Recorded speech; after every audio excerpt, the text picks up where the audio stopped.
Assalamualaikum warahmatullahi wabarakatuh. Terus ketiga, masalah kekayaan hati. Kekayaan hati ini penting sekali karena rata-rata teman di Grab itu kan miskin lah. Tapi jangan miskin sampai miskin hati itu. Bahwa kamu nyari nafkah itu sudah ibadah, berkelana di dunia Allah juga ibadah, menyaksikan macam-macamnya orang itu juga ibadah. Bahkan menambah khazanah ilmu. Di antara warisan ilmu yang kita dapatkan dari Rasulullah SAW, misalnya kamu jalan-jalan, punya kaki dua, punya tangan dua. Gara-gara jalan-jalan sering ngerti orang yang buntung.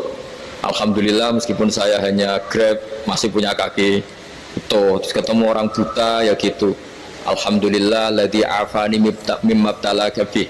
Alhamdulillah saya terselamatkan dari seperti itu. Sehingga melihat orang maksiat juga gitu.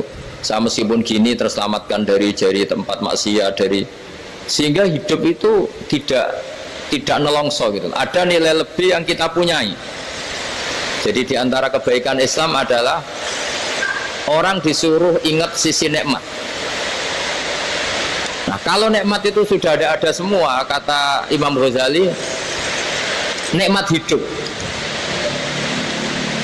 Kata Imam Ghazali, jika nggak ada kenikmatan yang Anda punyai, kamu datang ke kuburan. Disuruh datang ke kuburan. Dan kamu bilang begini, kenikmatan kembali ke dunia adalah kenikmatan yang diinginkan mulai yang mati zaman Nabi Adam sampai kiamat. Jadi kalau Fir'aun yang pernah jadi raja, Namrud, semuanya, bahkan orang-orang soleh sekalipun, kalau kamu tanya keinginan terbaiknya apa? Ingin kembali hidup untuk membenahi kesalahannya zaman hidup. Artinya apa? Kehidupan yang kita miliki sekarang adalah kenikmatan yang dirindukan mulai yang mati zaman Nabi Adam sampai kiamat. Maknanya apa? Kita punya kenikmatan yang luar biasa karena kenikmatan yang dirindukan oleh orang yang sudah mati mulai dulu sampai sekarang. Apapun masalah hidup Anda ini punya kenikmatan yang nggak tertandingi, yaitu namanya hidup. Barokahnya hidup itu kita bisa tobat.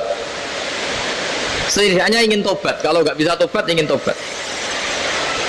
Makanya di Indonesia itu banyak nyuwun sewu, banyak maling yang anaknya itu soleh, karena kalau ngandani anaknya tetap gini, wes le bapak tok sing lakoni kue ojo, bapak tok yang alami ini kamu jangan. Banyak di Indonesia orang nggak bisa baca Quran, anaknya hafid, karena setiap bodoh itu tidak diwariskan. Wes le bapak tok sing bodoh kue ojo bodoh. Mungkin teman-teman di Grab juga gitu, wes bapak tok cong sing nasi pengen kue ojo. Jadi kebaikan begini itu akan terus menerus diwariskan.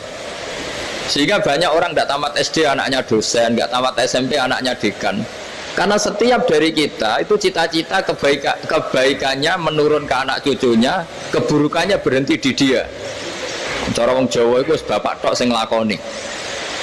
Nah, di sini saya jelaskan tentang kekayaan rohani. Jadi saya mohon ketika Anda jalan-jalan nganter penumpang itu harus sering muji Allah Subhanahu wa taala. Ya, saya bacakan ayatnya, at-taibunal abidunal hamidun. Orang baik itu yang tobat, yang ahli ibadah. Di antara definisinya itu as-saihun, yang sering jalan-jalan. Siyaka itu jalan-jalan. Jadi orang paling bejo sak dunia itu sampai harus jalan-jalan ibadah dapat uang. Tapi syaratnya ibadah. Sekali tidak ibadah dapatnya masalah kan? Sering gonjekkan orang cantik terus ingat istrinya tidak cantik. Sering gonjekkan orang yang sopan, yang santun terus ingat andekan ini istri saya di rumah rewel gitu. Jadi kalau kamu tidak taat itu adanya penyesalan. Di lampu merah ada orang naik Ferrari, naik Alphard, sementara kamu di rumah hanya mobil butut, kadang malah tidak punya mobil. Jadi kekayaan rohani itu dimulai dari mana? Dimulai dari taat. Cara berpikir itu taat, bukan maksiat. Sekali Anda cara berpikir maksiat, maka adanya hanya penyesalan. Semakin pengalaman di luar, semakin penyesalan. Karena di luar sana banyak orang yang dapat nikmat yang lebih dari Anda. Tapi sekali Anda taat, kamu akan mensyukuri apa yang Anda miliki dan tidak pernah ingin sama yang dimiliki orang lain. Sehingga orang-orang yang sering pergi, itu sama Allah dipuji. Jadi tidak ada nabi kecuali di antara ibadahnya itu jalan-jalan. Fasiru fil ardi. Sehingga semua nabi itu mesti pernah melakukan perjalanan internasional. Rasulullah Muhammad SAW pernah jalan-jalan sampai ke Syam, padahal beliau orang Mekah. Nabi Ibrahim yang orang Syam pernah perjalanan sampai ke Mekah. Karena di antara kearifan itu ya dimulai dari apa? Jalan-jalan tadi. Kamu ngerti orang yang macam-macam. Makanya di antara kebaikan umatku kata Nabi itu siyaha fil ard, sering berkelana, tapi tentu untuk mengambil pelajaran. At-taibunal abidunal hamidun as-saihun. Nah, agama mensupport itu. Sehingga kata Nabi, jika ada orang kok sholat qobliyah, ba'diyah semuanya di masjid, sama Nabi ditegur, la taj'alu buyutakum kuburan, rumah kamu jangan jadikan kuburan, harus dapat jatah apa? Sholat. Kata ulama, kalau ada orang sering sholat di satu titik, itu ditegur, kamu harus ganti titik yang lain supaya saksi bahwa kamu di bumi sholat itu banyak. Jadi kita ya punya nilai positif juga tentang apa? Karena kita sering siyaha, kalau bahasa Arabnya itu sering keluyuran, saksi kita kebaikan juga banyak. Tapi pesan saya paling pokok tadi ya, jadikan komunitas kebaikan itu punya nilai jual. Syukur-syukur fid dunya hasanah wa fil akhirati hasanah. Ya kita bersyukurlah di Indonesia itu. Saya masih ingat kecil saya itu ya sekitar saya umur 15-14 tahun. Setiap mau pergi itu pesannya orang-orang yang sering pergi itu jangan masuk terminal jam ini di perapatan ini, karena yang namanya preman itu dulu dominan. Sekarang sampai jam 2 ada orang pakai jilbab, kadang ya orang pakai peci, yang nggak pakai peci pun ke musola sholat terus. Yes, pokoknya kebaikan itu jadi komunitas dan jadi nilai jual. Bahkan tadi misalnya ibu-ibu yang pergi malam itu kan mesti ada orang-orang yang jadi langganannya karena terkenal apa? Amanah. Yang dititipi anak juga pilih orang yang terkenal apa? Amanah. Nah, nilai amanah ini harus kita jaga terus supaya kamu ya bisa bekerja, orang lain juga nyaman karena amanah tadi. Allah juga senang karena amanah itu perintahnya Allah Subhanahu wa ta'ala. Dan Indonesia harus menuju ke sana. Pemimpin juga harus gitu. Pemimpin bawaannya amanah, bawaannya apa, yang memilih dia juga senang karena nggak malu lah. Tapi kalau kita milih ternyata kita pilih tahu-tahu ditangkap KPK kan ya malu gitu. Dulu kita kampanye mati-matian ternyata dia ditangkap KPK. Tapi kalau dia amanah kan dia senang. Sama kalau tukang Grab ketangkap satu karena penodaan atau karena pengkhianatan, yang malu juga semua karena kadang-kadang nanti digeneralisir seakan-akan semuanya seperti itu. Tapi dengan reputasi panjang nggak pernah terjadi apa-apa dalam Grab kan otomatis lainnya juga terangkat. Nah, ini yang dimaksud wa'tamiru bainakum bima'ruf. Jadikan kebaikan itu urusan bersama. Makanya andaikan negara itu sudah mengoptimalkan polisi, TNI untuk meringkus preman, oke itu baik. Tapi ya lebih awet lagi kalau itu ditopang apa? Masyarakat. Karena yang nggak amanah terkucilkan, terus akhirnya Grabnya nggak laku, akhirnya dia dipecat, akhirnya kan yang maksiat hilang, yang kriminal hilang, yang ada hanya Grab-Grab yang baik. Begitu juga di dunia apapun. Itu yang dimaksud wa'tamiru bainakum bima'ruf. Jadikan kebaikan ini urusan apa? Bersama. Nah karena kita baik, otomatis jadi teladan yang baik bagi anak kita, istri kita, tetangga kita. Dan karena kita baik, maka terhormat. Sehingga orang melihat Grab itu simpatik, respect, karena reputasinya baik. Nah karena orang respect, tidak dicibir. Barokahnya tidak dicibir, tidak mangkel. Barokahnya tidak mangkel, tidak saling ejek, bahkan tidak saling bunuh. Coba kalau kita jelek, dicibir orang, kita dalam keadaan mabuk, tidak terkontrol, bunuh. Jadi efek dari maksiat itu begitu buruknya. Sehingga penelitian itu mengatakan kebanyakan kecelakaan ya pemicu utamanya rata-rata ya nyupir dalam keadaan mabuk. Beberapa nyuwun sewu kasus-kasus kriminal rata-rata ya dipicu oleh hal-hal seperti itu. Makanya meskipun di luar saya tolong hindari narkoba, hindari hal-hal yang maksiat supaya pekerjaan Anda ini barokah.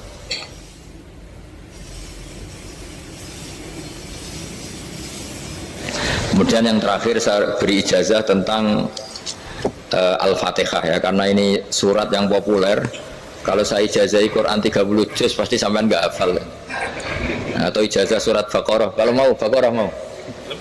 Ijazahi surat Baqarah mau 2 juz setengah. Mau Mas Asep? Ya Fatihah aja yang gampang ya. Nah, ada. Ya kulhu Fatihah ini paket ringan ini. Tapi pahalanya apa? Besar.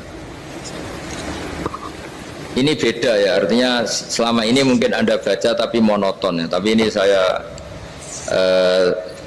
bacakan teks aslinya tentang istilahnya itu mazaya itu kelebihannya Fatihah. Saya baca Arabnya dulu, nanti ini terakhir ya, ijazah tadi kan saran-saran umum tentang sosial ya, pokoknya jadikan kebaikan itu punya nilai sosial yang baik lah. Jadi nanti orang yang nggak amanah nggak laku ya, calon bupati, gubernur, presiden yang nggak amanah juga nggak laku.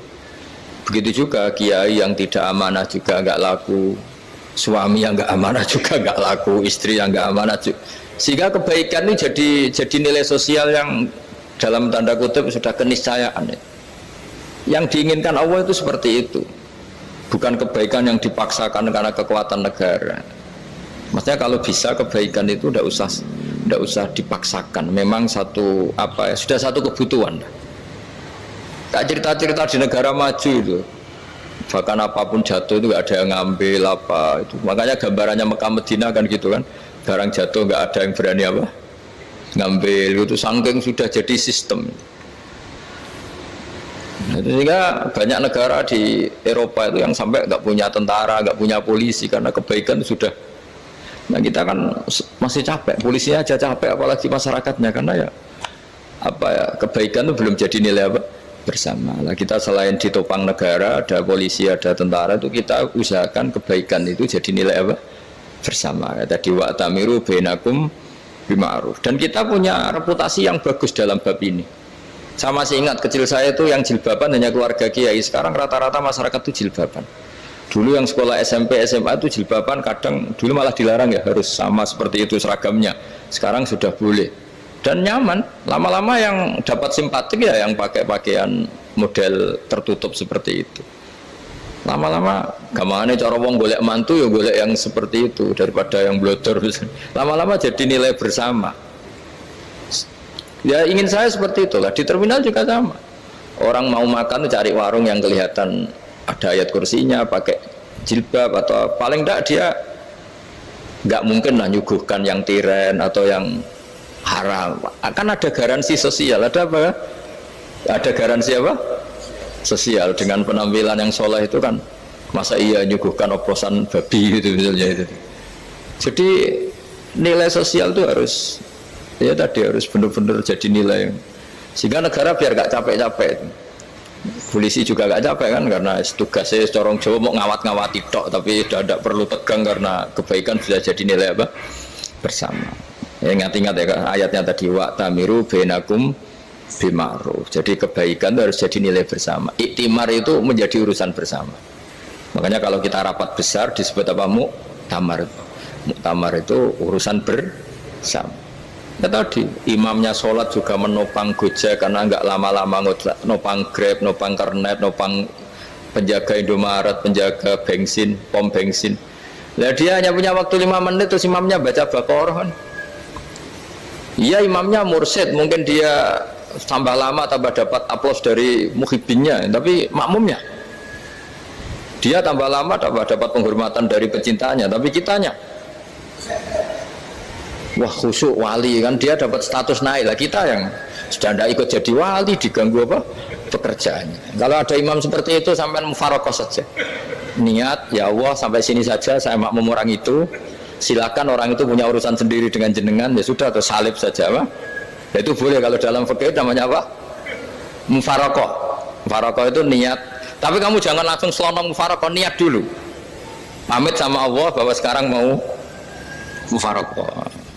Ya, tapi ya jadi sholat yang aneh kan, imamnya masih rukuk, kamu terus sujud, terus apa-apa selesai ya. Mungkin dalam pandangan itu orang lain ini maksudnya makmum gimana ini kok begini. Tapi sudahlah Allah Maha tahu. Nah, insya Allah dimaklumi. Ya saya baca tentang Fatihah ya, karena sampean pasti sering baca Fatihah. Supaya apa sekaligus jadi jimat lah gitu. Jadi kalau kamu sering di jalan-jalan yang mungkin sepi atau mungkin kan tidak semua teman Grab itu nasibnya bagus yang di Semarang Jogja. Mungkin yang di Kalimantan di Papua kan ada yang 10 kilo gak ketemu rumah, ya kan? Yang lihat di TV-TV itu kan kasihan kan. Sudah 10 kilo gak ketemu rumah. Penumpangnya kuwekar preman tuh kan, ini makan orang enggak kan udah. Kan ujiannya dua. Kalau penumpangnya cantik itu ya kecoba syahwat, kalau preman takut. Jadi orang itu selalu ujian itu. Sing sedengan itu kan jarang orang itu. Jadi kalau penumpangnya perempuan cantik ujiannya itu syahwat, kalau preman ujiannya ketakutan. Kalau orang yang lemah bau uang ujiannya kamu ingin garong. Jadi hidup itu memang semuanya ujian. Liyabluwakum ayyukum ahsanu amala. Makanya saya sering ditanya oleh teman-teman, Gus, nah ujiannya kenal wong wedok elek piye sama, kenal wong ayu ujiannya syahwat, kenal wong elek ujiannya ngenyek, itu sama-sama dosa. Syahwat ya dosa, ngenyek juga dosa. Wah elek keriting untune metu ya dosa ngomong gitu. Kadang-kadang orang berpikir enak kancanan wong elek gak dosa. Kata siapa kancanan wong elek itu ya dosa karena bawaannya ngenyek. Ngenyek itu menyepelekan itu. Makanya saya itu ya nggak mau berteman sampean. Nanti kan bawaannya ngenyek atau seneng ya tidak tahu. Ya sudah ada takdir saja kalau ketemu ya tak ulang ngaji gitu. Tapi ini ngaji terakhir, setelah ini ngaji biasa aja, tidak usah resmi gini. Ngaji kok resmi aneh. Pokoknya nanti suatu saat kalau pandemi sudah berlalu saya akan ngaji Rebona, ini ngaji. Ini ngaji yang kurang bagus karena ngatur kiai kurang berkah ini. Nanti tapi ya lumayan lah masih mau ngaji. Ngaji kok tanggal ini jam ini. Sekarang suatu saat kamu tak panggil, Mas Wahyu datang ke sini jam ini, tidak mesti bisa. Mungkin pas ada acara apa, oh, maaf ke sini pas ngecek, pas apa. Jadi ya sudah, tapi tak maafkan, enggak apa-apa. Takdir ya. Tak bacakan supaya sampean tahu keramatnya Bismillah. Nah sebelum saya bacakan Bismillah Fatihah, tak beritahu tentang ilmu tafsirnya, karena ini penting sekali. Fatihah itu dawuhnya Allah, tentu itu dawuhnya Allah. Saya ulang lagi, itu kalam Allah. Tapi yang sudah diberikan kesampaian ke kita semua, sehingga seakan-akan itu menjadi dawuhnya kita ke Allah. Jangan salah loh ya, Fatihah itu dawuh Allah, tapi sudah diberikan ke kita, sehingga posisi kita itu yang punya itu. Nah kenapa ini perlu dijelaskan? Karena nanti ada kalimat iyyaka na'budu wa iyyaka nasta'in. Kalau itu masih kalam Allah, berarti Allah ngomong ke kamu, ngendikan ke kamu, kepadamu aku menyembah. Masa Allah menyembah kamu? Nah sehingga ilmu tafsir itu menyelesaikan itu dulu ya. Saya ulang lagi ya, sebelum sampean sering baca Fatihah, aku yakin ya sering baca, tapi barokahnya tidak paham itu tidak pernah janggal. Enggak paham itu ya penting supaya tidak iskal, tidak janggal. Sebetulnya di kalimat itu ada yang janggal. Kalau Fatihah itu kalimatnya Allah atau kalam Allah, bagaimana dengan kata-kata iyyaka na'budu? Masa Allah ngendikan ke kita, kepadamu kami menyembah? Masa Allah menyembah kita? Maka penyelesaiannya secara ilmu tafsir gimana? Semua ulama mengatakan, bukan satu dua, semuanya mengatakan di Fatihah itu semuanya diberi kawalan kalimat. Saya ulang lagi ya, di Fatihah itu semuanya diberi awalan kalimat qulu, katakan wahai hambaku begini. Ya, katakan wahai hambaku begini. Nah, begini ini pelajaran dari Allah yang sudah diberikan ke kita. Terus kita mengatakan bismillahirrahmanirrahim, alhamdulillahirabbil, termasuk kita mengatakan iyyaka na'budu wa iyyaka nasta'in. Jangan bayangkan Allah ngendikan ke kita. Kalau Allah ngendikan kita berarti gini, hei wahyu ihdinas siratal mustaqim, tunjukkan saya jalan yang benar. Nah nanti kamu terus, ya Allah Anda aja minta tolong saya minta tolong siapa kan, jadi panjang kan. Ya saya ulang lagi ya, jadi itu di ulumul Quran diterangkan gimana sebelum baca Fatihah ya. Fatihah itu kalamullah, ngendikannya Allah, tapi yang sudah diajarkan ke kita dan sudah milik kita, sehingga kalimat itu menjadi milik kita. Tapi ya kalamullah, tetap kalamullah, tapi sudah menjadi milik kita. Udah paham ya? Ya pinter nah. Ya, karena kalau tanpa penjelasan seperti ini, Anda akan iskal. Bagaimana Allah iskal itu janggal? Bagaimana Allah mengatakan iya karena butuh? Kan jadi aneh kan? Ya, jadi tak jelaskan secara ilmiah ya. Jadi kata ulama-ulama tafsir, ayat-ayat Quran seperti ini sebetulnya dimulai dari kulu apa? Meskipun nggak dilafatkan. Itu kan sama dengan kul huwallahu ahad Muhammad, katakan kalau Tuhan itu satu. Ya namanya Quran itu kan kalam Allah, membina nabinya, membina umatnya. Makanya dikatakan atau enggak, di sini tersembunyi kata kulu, katakan. Ya, jadi ya ibarat apa itu? Kamu ngajari anak kamu lah, panggil jenengan bapak kulo. Itu maksudnya anak itu, kalimat itu kalimat kamu, tapi kamu ajarkan ke anak kamu. Terus anak kamu bilang, Pak jenengan bapak kulo.